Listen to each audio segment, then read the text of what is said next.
bella tierra de México, donde el cielo es azul, un hombre se alzó con valentía sin miedo a la cruz. General Enrique, un hombre resuelto. Soy Enrique Gorostieta Velarte. Estos son los momentos en que se recuerda la infancia y sus fragancias olvidadas. Son los instantes del despertar, peleando una guerra perdida, cuando se huele a la muerte en cada brisa que asoma. Sin embargo, lo que sí tengo claro es que los combates que se dan por Cristo nunca se pierden, y que los muertos se convierten en mártires como nuevas semillas de nuevos y mejores cristianos. No obstante, hay que trabajar en la fe de los pueblos, pues solo ella es capaz de reunir al rebaño. En las guerras que desembocan en actos demoníacos siempre perderemos, debido a nuestros mayores valores, la caridad y la compasión. Ahora veo el otoño furioso del árbol que enraiza mi vida, aumentar la poda de sus horas. De este modo, como si fuera una película, veo que nací en Monterrey, Nuevo León, el 18 de septiembre de 1890, en una familia de ascendencia vasca. Me crié en el estudio con el ejemplo de mi padre, Enrique Gorostieta González, quien fue político, escritor y también abogado. Crecí entre montones de libros, oyendo los eternos debates de mi padre con sus colegas e inventando historias militares de tiempos lejanos. Por esto, a nadie sorprendió que en 1906 ingresara al colegio militar. En 1914 estuve en la defensa de Veracruz, ante la ocupación de tropas estadounidenses, con el grado de coronel bajo las órdenes del general Guillermo Rubio Navarrete. Formé parte del Ejército Federal hasta agosto de 1914, meses después de que el presidente Huerta renunciara al gobierno. Así fue como pude comprobar mis conocimientos teóricos en lo práctico, y ser reconocido por mis pares, como un oficial de tesón firme ante la adversidad. Ahora pienso que la fe fue fundamental en el sustento espiritual de nuestras tropas, que veían orar en sus trincheras cada vez que podían hacerlo. Así conocí el verdadero poder de la cristiandad, que se evidencia exclusivamente cuando se expone el cuerpo a la muerte. Como prueba de mi cometido en Veracruz, fui ascendido a general de brigada el 17 de mayo de 1914, convirtiéndome en uno de los generales más jóvenes del ejército. Estuve fuera de México hasta 1921, reorganizando las posesiones de mi padre, quien había muerto en el exilio en Laredo, Texas, por su activa participación en el gobierno de Huerta. En febrero de 1922, con más calma en mi vida, decidí establecer lazos nupciales con mi amada Gertrudis Lasaga Sepúlveda. Como fruto de nuestro amor, nació en Ciudad de México, nuestro primogénito, quien conservó la tradición de llevar el nombre de su abuelo. Nuestra felicidad era plena hasta mayo del año siguiente, cuando nuestro hijo falleció por una desconocida enfermedad. La alegría solo pudo volver a nuestro hogar en 1925, cuando vivíamos en Torreón, Coahuila, tras el nacimiento de nuestro segundo hijo, al que nombramos igual que a su hermano, quien le cuidaría desde el cielo. En 1926 llegó nuestro tercer hijo, Fernando, completando la dicha y las ocupaciones que conllevan los niños en una simple casa que se convierte en un hogar. En el año 1927, más precisamente en el mes de julio, recibí en mi oficina a un representante de la Liga Nacional para la Defensa de la Libertad Religiosa.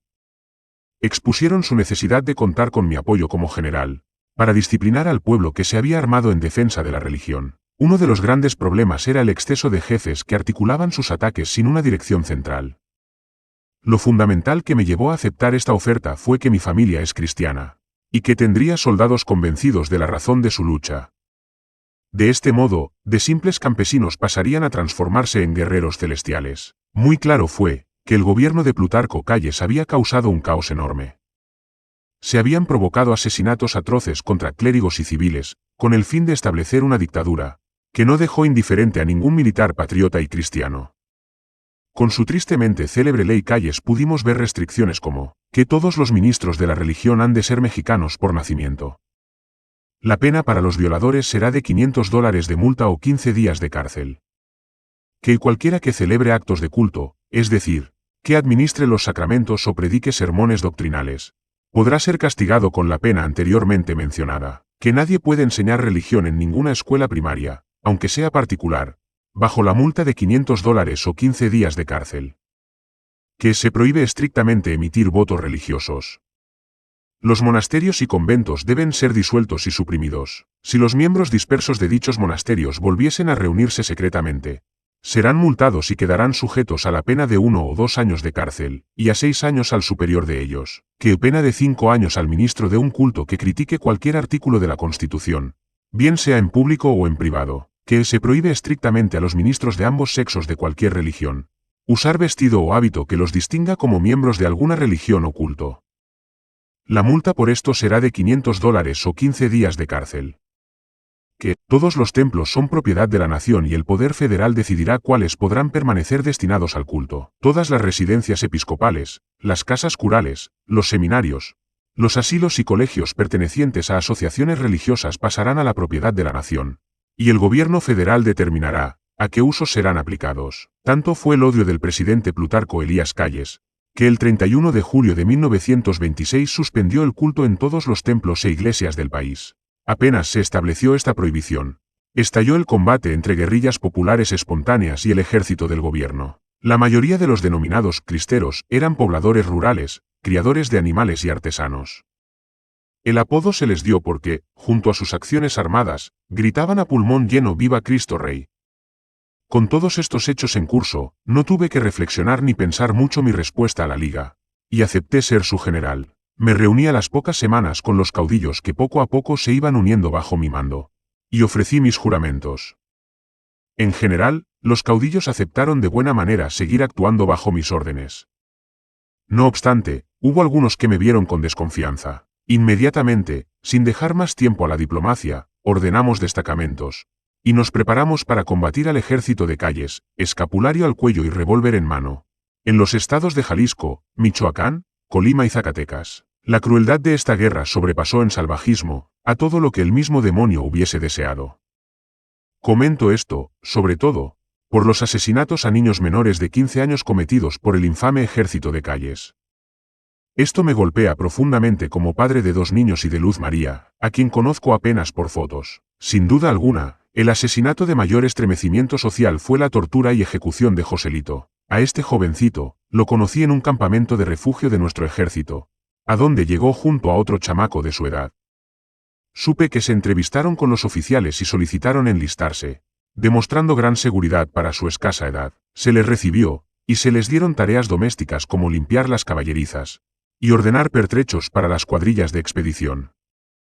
Muchas tardes, después de terminar sus tareas, Joselito se sentaba a mi lado, y me contaba de sus sueños con enorme vivacidad. No paraba de hablar de lo contento que estaba por servir en el ejército cristero, ya que decía, mis padres estarían orgullosos de mí y de mi hermano.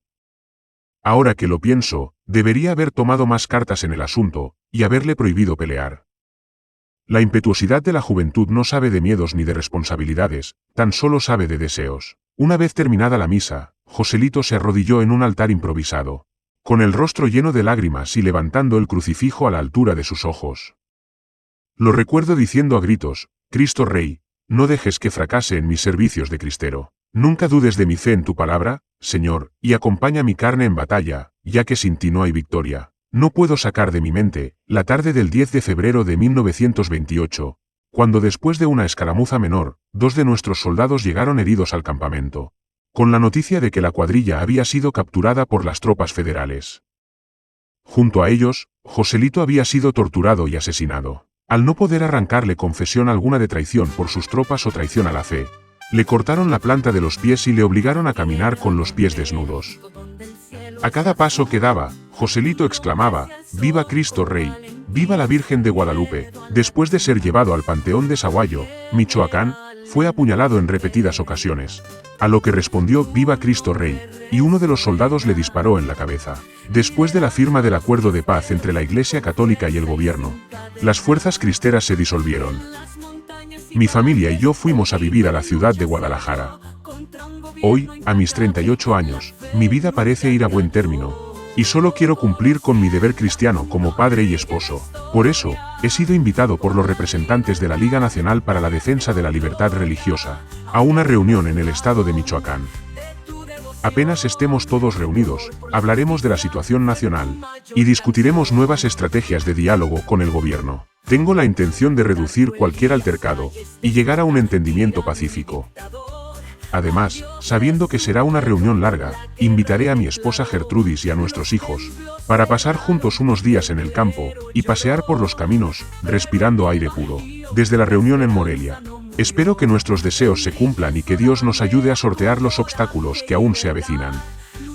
También es necesario un cambio de actitud hacia los pobres y desempleados, a quienes debemos prestarles mayor atención y ayudarlos en sus necesidades más urgentes. Espero que mi contribución a la causa de Cristo no quede en el olvido, y que mi familia siga su camino en la fe cristiana.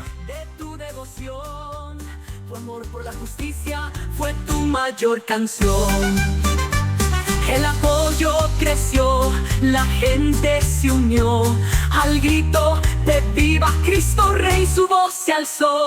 ¡Viva Santa María de Guadalupe! Proclamaron con fervor, los cristianos avanzaron con fe y con valor.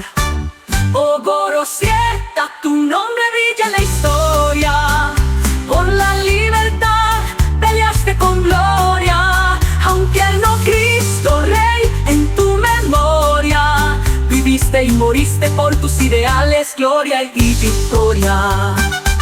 En el panteón español tu nombre sigue vivo, Enrique Gorosieta, nuestro héroe jamás olvidado, por la libertad tu legado inmortal, un patriota y caballero en cada corazón es